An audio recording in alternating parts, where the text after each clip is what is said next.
It's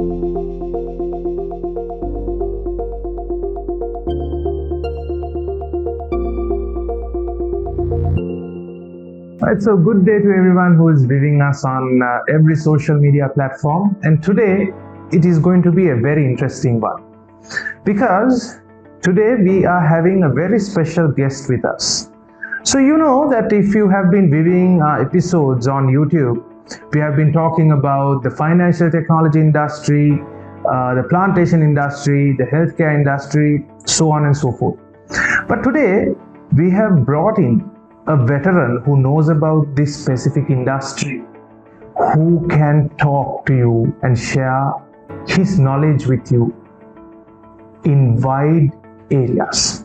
So we have Mr. Inthikab Zulfer, the Chief Operating Officer of International Medical Campus.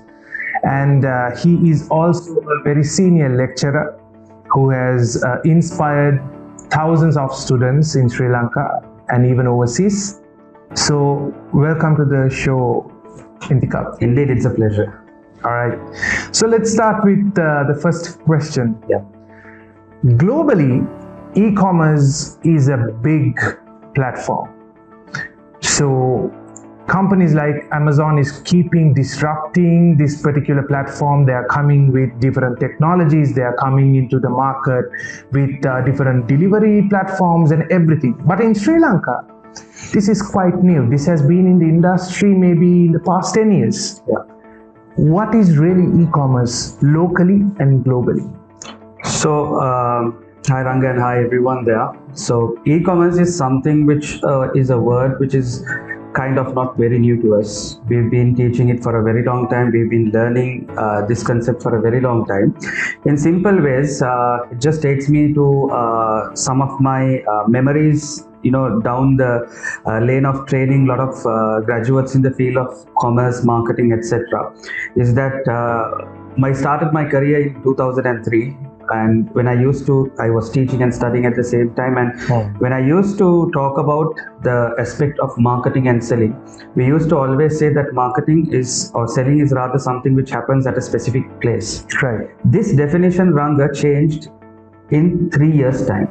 Okay. By 2006, the reprints of this and the new podcasts of this, which transformed later, came and said the same definition, but it said that where the marketing guy or the seller and the buyer interacts, and they never looked into something called a physical space. Right. So if you are having a possibility of doing this at a virtual place, something out of physically meeting in a transactable concept, I think that would be coming into the platform of what we call e-commerce. So what are the factors you think, Inthikab, which is influencing the e-commerce space in Sri Lanka? So number one is it's a trend.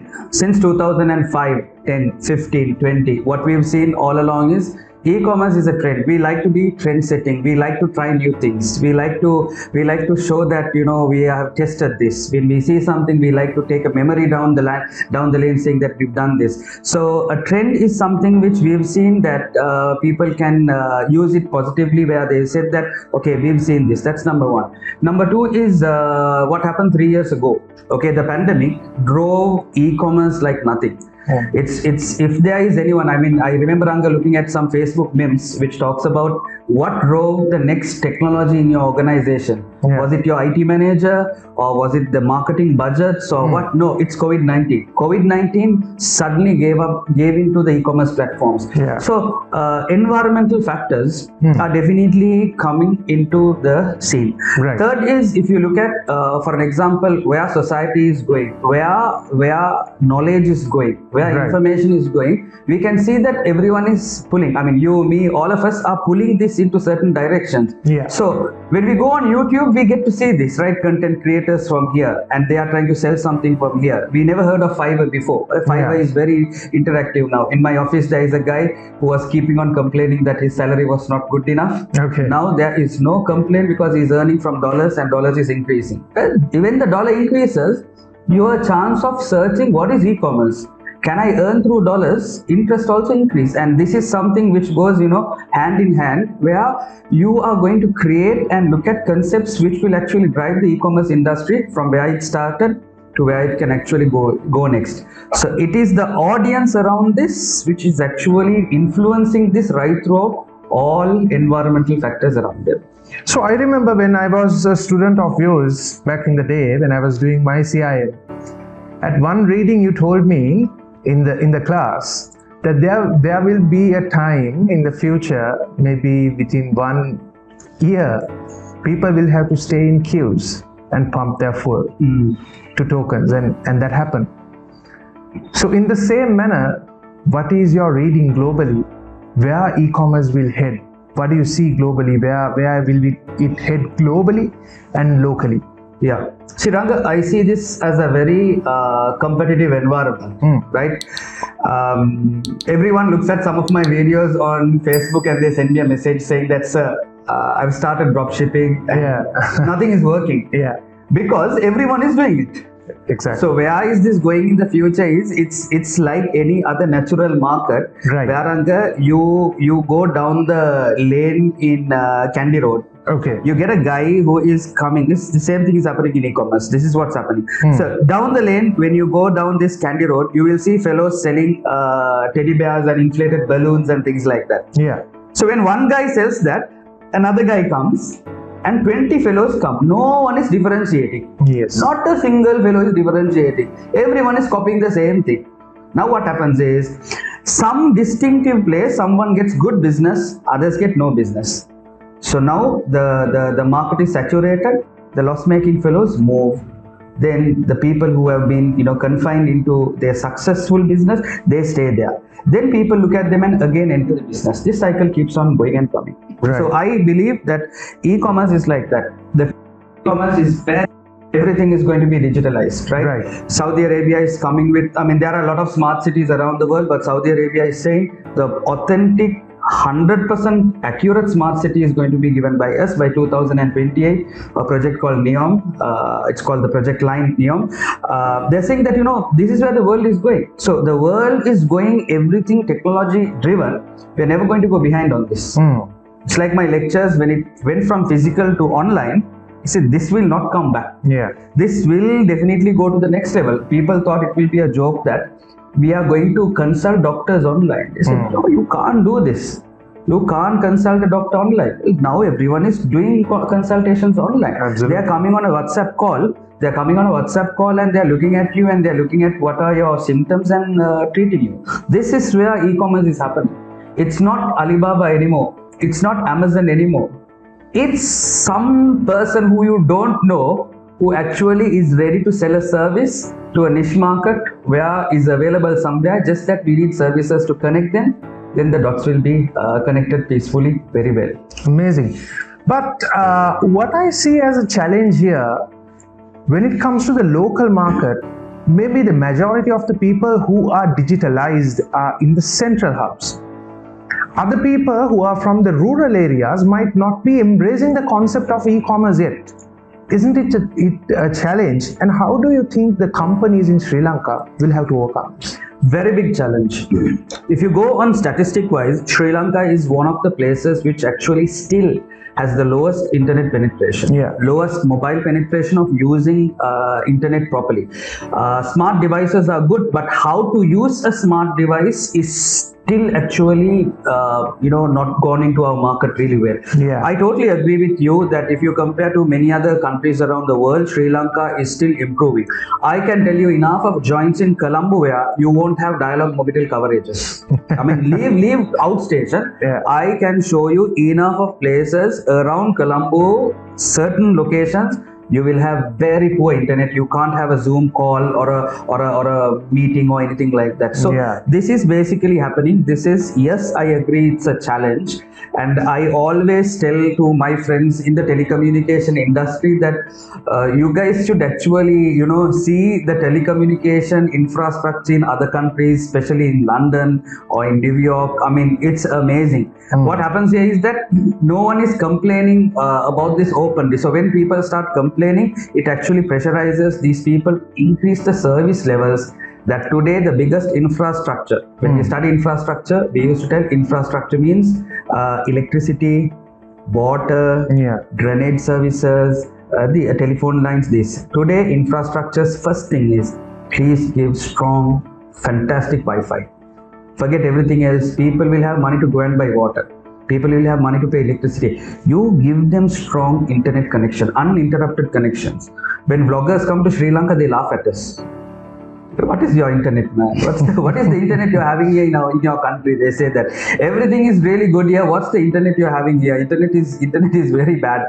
Penetration of this is a big challenge. If we can actually shift this, we can actually make e-commerce fly like nothing in Sri Lanka. Yeah. So these problems are faced with the majority of the youngsters, because the guys who are involved in the companies right now are more matured kind of in an age. The Gen Z segment, as what you're saying, is people who are into this, right? So it's like, for fun, I call it that this is the instant kind of a market. They want it quickly. They want to download it quickly. I take a video. I want to free my memory. I want it to be uploaded in the drive super fast. So these barriers are there for the Gen Z people. By nature, Ranga, Gen Z are people who are very impatient. Absolutely. And we always have said that this is the span of an attention is the span that a goldfish even will be more than that. They used to say 7 seconds. I would say it's less than 7 seconds. If I open a YouTube video and my video keeps on streaming for 3.5 seconds like this, I might stop it. I will go to the next video. So the market which you're telling is actually by nature exposed into this. We want it more faster. I think we can definitely do it, because 6G and beyond has been tested in many other countries, and unified, everyone are working together, right? I mean, not that far. You look at UAE statistically, Dubai, Abu Dhabi statistically in the world, number 1, Japan number 1, 2, Hong Kong number 1, 2, London number 1, 2 in terms of internet speed. We definitely can achieve it. Our service providers need to be pressurized by Gen Z people especially. They will listen to it. Marketing is that, give what the customer wants. Absolutely. Gen Z is ready to pay for this. Gen Z is not asking a social free service. They're saying, look, we will pay what you want, but give us super fast good internet. So Inthikab, how do you see this traditional brick and mortar retailers? How do you think they are disrupting the market right now? Because as of now, most of these store owners are reluctant to go online, because what they think is most of their customers are coming into the store, stepping into the store and buying from them. So that's a challenge. But every challenge has its opportunity. What are the strategies you think most of these traditional brick and mortar store owners should follow? See, if you take one of the first people to sell clothes online is probably Odell. Okay, I mean, up to now we don't know exactly how well it's working. To be honest, Ebion's is the one who did the website, the e-commerce website for Odell as well. Cool. Then I used to consult also for Hamidia's. Right. And Hamidia's still uses it. It's not as good as going to a store and getting your stuff started out. Right. Only thing is, temporarily we saw like some refreshment you got during COVID-19, that you had no choice, but you had to do everything online. But when the stores were opened back, when all these were given, still certain things they wanted to go. So to answer your question, I would say that you need to divide your services into the nature of service, where people would not want to actually go to a physical store versus people who would want to go to a physical store. Now, let's say for an example, if I want to buy an original Apple cable or a OnePlus or a Google Plus charging slot, I think I don't need to go to a slot. I don't need to go to an outlet. I just trust these brands who are there. I have many people who are selling online genuine products. I don't need to go. I can just opt it online. But when it comes into the shirts, I'm telling you, I don't know how it is. A size 16 in outlet A in Sri Lanka and a size 16 in outlet B is different. Size 34 pant here and size 34 pant is different. So people, what they like is, especially clothes, I always believe, I don't know psychologically, that it will take time for them to actually go online and fully function, but it's very successful in other countries. But here, they would be actually selling it physically. So I would say that these people will have to maintain a balance on the nature of services of what they want, especially if they are now selling into FMCG and things like that. Many people are very comfortable in selling online, and they've also seen that when you sell online, some people, they want a legitimacy behind your online business. Hey, do you guys have an outlet? Oh, are you doing this, from back of your garage?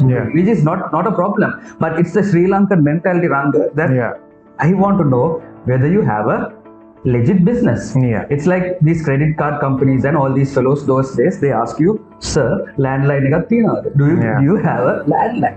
I was one of the first people to open my name with Gmail. So there are some companies that I use this as my official email address, and people say, no sir, inthikab@gmail.com is your personal. Give me your official email address. So I had to actually change it. They don't want to see these personal email addresses like that. So these people want to shift actually also there, that it's the market is going like that. There are so many fake fellows out there. To make the legitimacy more confirmed, you need to have a physical outlet also. So there is this fellows who started, it's called online Kade. Online Kade was very successful during COVID and all these things. I even have gone and bought things from there. They thought, look, people are like still they want to come and see us. Now honestly, dropshipping fellows, if I just ask, I want to buy something, okay, let's talk something lame like sunglasses. I have seen a picture of a sunglass, good. I want to buy this sunglass by looking at 100 varieties. So can I come to your outlet? NASA in the back. We are an online shop. We don't have a physical shop. Versus, okay, fine, I'll consider you. I keep the phone. I dial the other guy. The other guy says, oh sir, we are having branches here. Come to our outlet. Man, even if I don't go to that outlet, I will still buy his online stuff because he gave me a legitimacy on his business to say that I have an online outlet, physical outlet. I'm paying rent, I am paying salaries for my stuff. It is legit, it won't close. So for the trust building process still, the offline store is exactly needed. You're running a website here online or things like that. What happens is, you might close off the next day. The next day the site might be down, so you have that issue. So this trust issue, especially we becoming Sri Lankans, we have it inculcated with us. It is there. So, like, let's say if something is coming to us delivered from Amazon for the same product, maybe for $5, we might love it. But if it's coming from something like Ikman to us, we are still reluctant, and we might have that agitated feeling. Is it really good? How do you think local businesses should overcome this? What are the strategies companies should implement within them to build this branding kind of thing? Benchmark it with them. How on earth did Amazon build a trust like that? How on earth did Alibaba build a trust on that? You actually ask a product purchasing experience from Alibaba, Amazon, or anyone else versus Kapruko or Ikwan. Right. They will say that the product is not the same. And I know that if the product is not the same, they have a return policy, they have a refund coupon policy, all those, yes, correct. But if you see globally, the errors made by Amazon and Alibaba are very less. So I always say that if you want to do this, you basically need to compare yourself with any giant there, because Ranga, when you go online, you are competing with everyone. Absolutely. What I'm trying to tell you is this. For an example, if I'm my cola, I just need to compare some areas with Coke. But I'm actually a small fish. Coke is a big fish. He's a whale. But let's look at colleges who went online.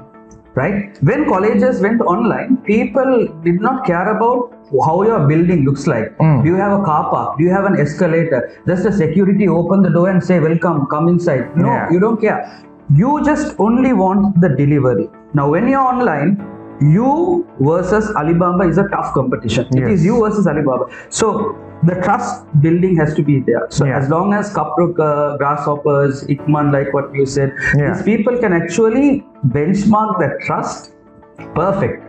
That is the issue here. That trust is also something you can't play around, especially with customers who know their product very well. Yeah. Now let's say I'll just take you an example. Like there's a trimmer called vintage trimmer. Okay. There are so many varieties of vintage trimmers, and I can basically tell you each variety of that. And if I see an order of a vintage trimmer, I know the exact problem if I get another product, but which is another vintage trimmer. Because there is the charging slots to the battery here, to the digital meter here, that there is no digital meter. There are little areas which we will know. So if you are selling it to someone who knows his stuff so well, he knows in and out about OnePlus phones, and he can tell you all the variants they have come out with. Yeah. You can't play around with those customers. You lose the trust after that. So you need to specify if your product category is like A134, it has to be A134, not A136. He knows that little difference which you have not given. That's a problem. Absolutely. Great. Did you know that you could increase your sales by 85% using an online store? But how to start the shop, upload the products, how to maintain and promote the store. Start selling online today. Create your shop now. So once again, folks, we are having a discussion with Mr. Inthikab Zulfer. So this discussion is about how e-commerce is disrupting the entire economy globally and even locally. So let's continue the discussion. Sure. Let's talk about a little bit of marketing. Yep.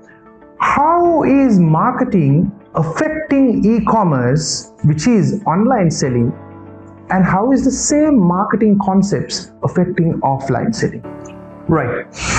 Online selling has made everything easy and possible, right? It saves a lot of time. It saves a lot of effort. It's a lot easy.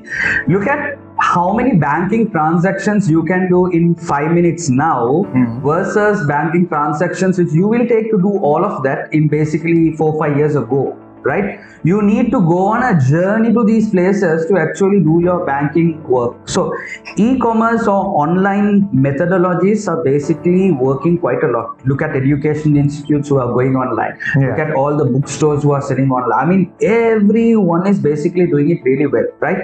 The world has gone into that. Virtual currencies are now coming into the trend. Virtual wallets, right? We don't want to use any more paper currencies, right? We are having all secure transactions which are going. This is going to be the next level thing. So I believe by 2026, 27, depending on how far we can go, we are going to actually go into a world which is actually, you will see all these supermarkets and all these shops downsized, that everyone is having a separate store where they will be selling online.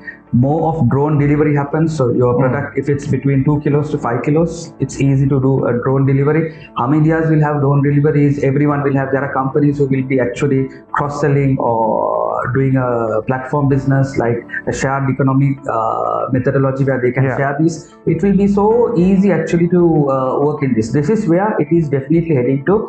Offline does not have any of these methodologies, and you need to basically transform, right? You need to transform. You need to agree to these new challenges. If not, what happened to Kodak would happen to you. What happened to Nokia would happen to you. And these brands who are very arrogant or who are lazy or who are ignorant in changing, they'll definitely feel the pinch. Like Coca-Cola feels the pinch. Pepsi feels the pinch. Yeah. The top 10 brands in the world are ranking from Google, Apple, and Microsoft, right? So it's basically anything to do with e-commerce. Apple, Google, Microsoft, and from there onwards there is a Chinese fourth company, and fifth is Facebook. So all of them, I think it's Tencent from China. exactly. Yeah. That's the one. That's the one. Yeah. All of them have looked at online mostly, and I have seen like a physical service provider or offline service provider like Coke has lost for the last 15 years because everything is online. Yeah, absolutely. So because we spoke about supermarkets and how this is going to shrink in the upcoming years, how will this e-commerce really disrupt the supply chain management? Wow.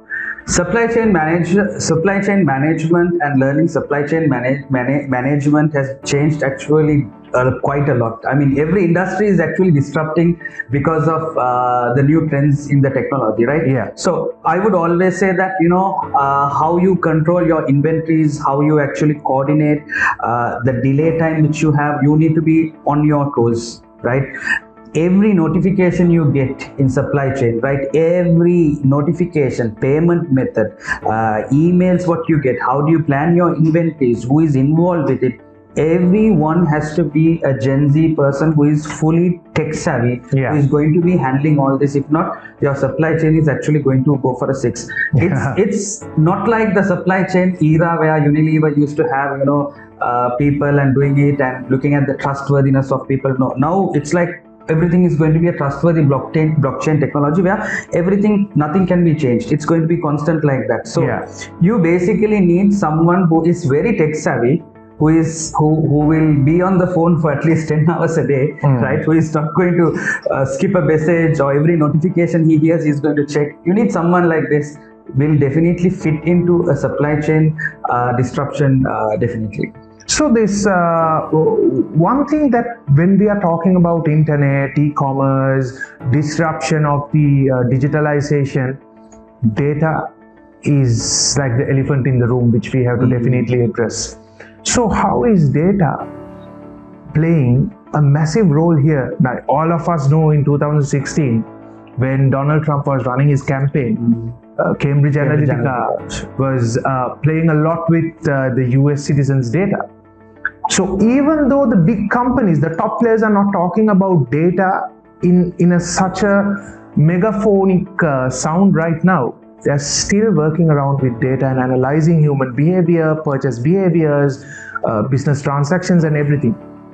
How is this being used in e-commerce data? This is the biggest fuel for e-commerce, I believe. See, 8 billion people with multiple data points is crazy.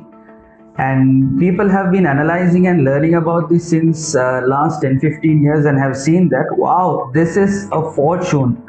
This is like a gold reserve to know about your customer, to very, very detailed, minute data points of what you can take. This is super important. So data is actually going to be one of the most impactful areas. And data protection and data leakage, these kind of issues will be a big challenge. But I am overall favor of the fact that everyone's data is going to be open in order for marketeers to understand really well. So Ranga, for an example, I always tell my students that we all are involved with Google products. Google hears us, Apple hears us, there is no doubt about that, right? Google has tracked everything and anything what you have. I mean, you don't remember where you were 17 days ago at 8 p.m. Google knows where you were 17 days ago at 8 p.m. So I use a bike and a car. Google knows, I don't have to tell, Google knows whether I am in a bike or I am in a car. It just automatically knows. It's crazy. I find it that they are doing that so that they can, make my experience better. And as a marketer, I see it favorably. As a buyer, I like to be reached. I'm searching for digital cameras. I want digital cameras to reach me. Yes, I want to get a good bargain. I don't mind it.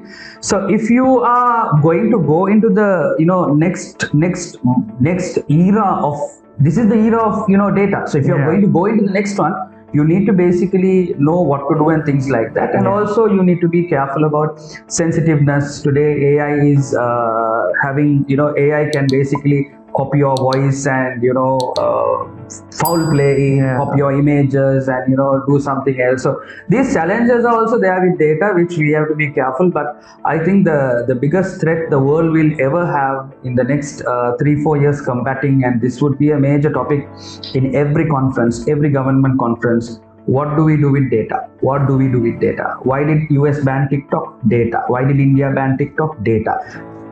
Our data is so privacy driven, and people don't want this to know. So in the aspect of what you said, later Mark Zuckerberg fell into a big soup, and long story short, the legislative committee asked Mark Zuckerberg, why we brought you here? It's just because of this. And he said, can you tell us who have you called? Who are the people you called in the last 3 days? Would you tell us? He said, no. Can you tell us in which hotel you are staying? In which room are you staying? He says, no. Can you tell us who has sent you a WhatsApp message in the last half an hour? He says, no. That's why you are here, he says. Though you don't want to tell, but you know what's happening here. That's the entire thing which the world will have a vulnerability on this, that we don't know where to stand in this. I mean, how do we stand here? Do we stand on the other side? As a marketer and as a person who is looking at this progressively, I feel I don't have any problem in anyone finding any of my data. I don't have any problem. If people can think like this, businesses can actually also develop, because we need to understand customers' data. These are micro data, not like Gen Next time. This is like, why he did this, when did he do this, okay, what do you think will emerge later? We can predict like crazy. I mean, there are AI tools which will predict, Ranga, that this student is good for engineering or medicine. I mean, it's basically creating his career out of that. I mean, that's what they want, that's what I want. I don't want to make a doctor who was supposed to be a fantastic engineer and he became a lousy doctor because of me. I can understand him well. To understand him, I need your data. I need your data. You need to be open for data. So data is the talk of the town now. So since we spoke about Zuckerberg, let's talk about the social media involvement on e-commerce. Is it really evolving with social media, with influencer marketing, and there is so much digital marketing techniques that social media can provide? What is your taking on that? How is social media really intervening in e-commerce? I mean, it's like the chicken and the egg story, right? It's hand on hand, it's going, both industries are complementing each other. So Mark Zuckerberg understands like, okay, I have a good resource here, right? So that's why the guy wanted to buy Instagram, and he's involved with WhatsApp. And I mean, he knows that you can connect all of that. When, Ranga, we were using WhatsApp, it never struck to our head that how is this guy going to earn out of this? We never thought of something called a WhatsApp business cycle. How is he connecting this with all of his platforms is easy. You don't basically have to only be thinking that e-commerce is just a website work. No, you don't need a website. You can just sell anything by just starting to create a catalog on your WhatsApp, and people will buy. People will watch your videos, people will get your messages, you can add them in groups or anything what you want. So I would say that it's hand in hand, it's going really well. And social media has come to stay. Social media platforms may change, may evolve, definitely, right? Maybe in 10 years we will not talk about Facebook. I'm very strongly believing that someone might overtake Facebook, maybe. But social media will definitely stay for quite a long time, and that's going to be the main stream of reaching out to people. Last year in the marketing summit, Michael Porter is saying with digitalization, the traditional B2B business, D2C business, B2C business is now everything is disrupted. It's about how are you going to take your product from this place to another using digitalization. So is it really valid even in Sri Lanka? The B2B, B2C, D2C, everything. Is it still valid in Sri Lanka also? Or do you think Sri Lanka needs time to get into that space, that sort of digitalization? I would say that Sri Lanka is progressing quite a lot. If you are actually a person who is watching this, and if you think that Sri Lanka is not really progressing good enough, no, you go on YouTube and see basically the content creators creating topics is basically that some of these channels wouldn't have reached you. Just look at the topics which you said, or let's say dropshipping or Fiverr. You would find hundreds of videos only in the Sinhala language.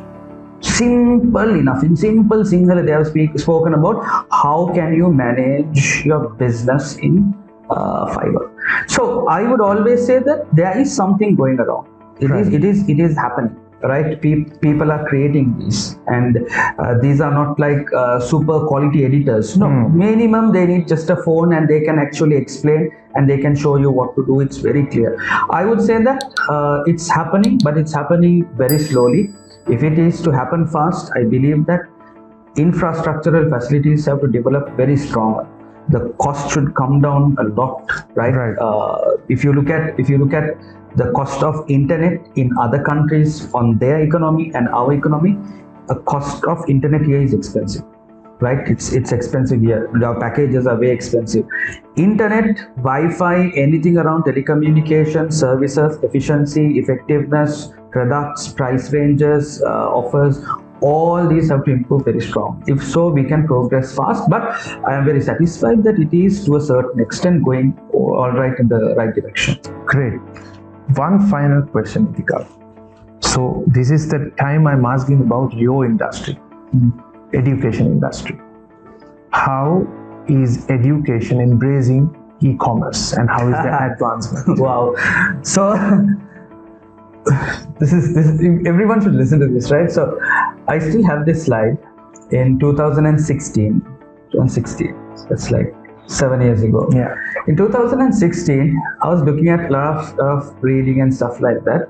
I found people like Professor Kaku. These are all futurists, okay, who like talk a lot about this disruption and things like that. Many people I found out told a lot of things. Something which caught my eye in three areas is like, in 2016, I saw a guy, I can't remember his name, maybe Professor Kaku or someone. He said the future multi-trillion industry in the world by 2030 is going to be an online teaching educational industry driven platform.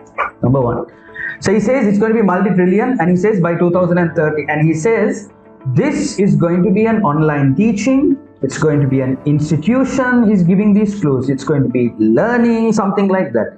And he says a very beautiful thing in 2016. That company which will be number one. So this, if it is a company alone, he is going to beat Google also. It's going to beat Apple also, right?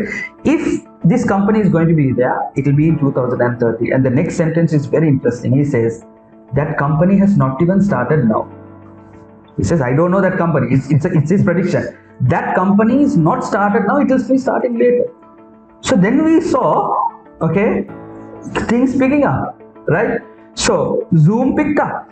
We didn't know Zoom was there, but Microsoft Teams were not there. Microsoft Teams has picked up, right? Then all these people have picked up, and then a silent fellow in Sri Lanka, silent giant also has got up. DP Education of Dhammika Perera. Who would ever know that a guy who is involved in casinos and other businesses and finance and leasing and loan and gold, and what is he doing as an educationist? Okay, if it's Professor Alas as an educationist, you would understand. If it's another famous professor, you would understand.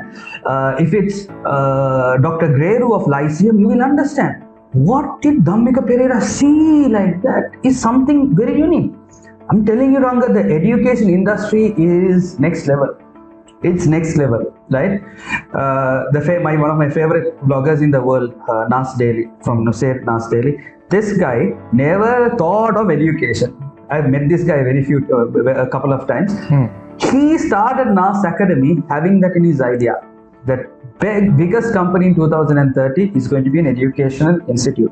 So looking at all these facts going around, DP education, teaching, I mean, I don't know, 5 years ago, 6 years ago, I never thought whether I will teach a course online on demand, where people who want to watch my free videos will also have a market to pay money and listen to my videos. That market is created. That market is created. You don't need an institution. You don't need a university. You don't need a place. You are the institution within. You are the walking university itself. That the educational business has gone at that wise. So I partner with many people, and I've basically been teaching online, and people can look at my free videos. They can pay money and also listen. And someone will say that this is like next level stuff which is going on. Definitely. So online e-commerce is definitely going to be partnering with education and things like that. Okay, just to tell you that I launched eLearning for mobile learning with Mobitel for Colombo University in 2013 or 14. Yeah, long time before COVID, right? Yeah. I'm telling you that all state universities, everyone is going to use this. Check the post of Harvard University 3 weeks ago. Okay. Harvard University uses AI robots to teach students. Right, so it's just disrupting like crazy, and the biggest disruption, which I'm saying, the safest industry, fastest evolving industry, an industry where, I don't know, for people like me, you don't have to be a teacher, but if you're a content creator, for any content creator, education industry up to 2030 is going to be very, very, very good. Beyond 2030, it should be also good. But I would say that this is an amazing field, unlike FMCG or bakery business or cooking or anything like that. No, education has come to stay. It's a minimum thing which people are going to pay anything to pay to get these services. And I would agree more on that with you.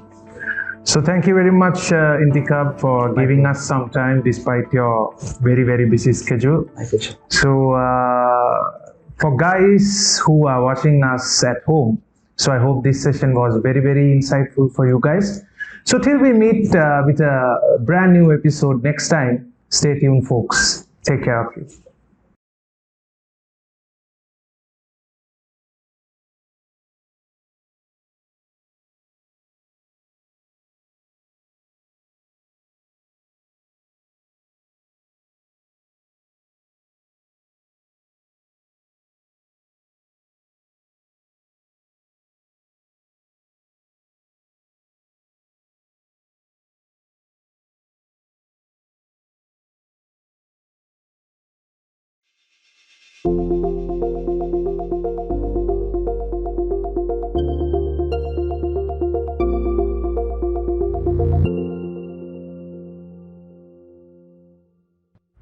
Did you know that you could increase your sales by 85% using an online store?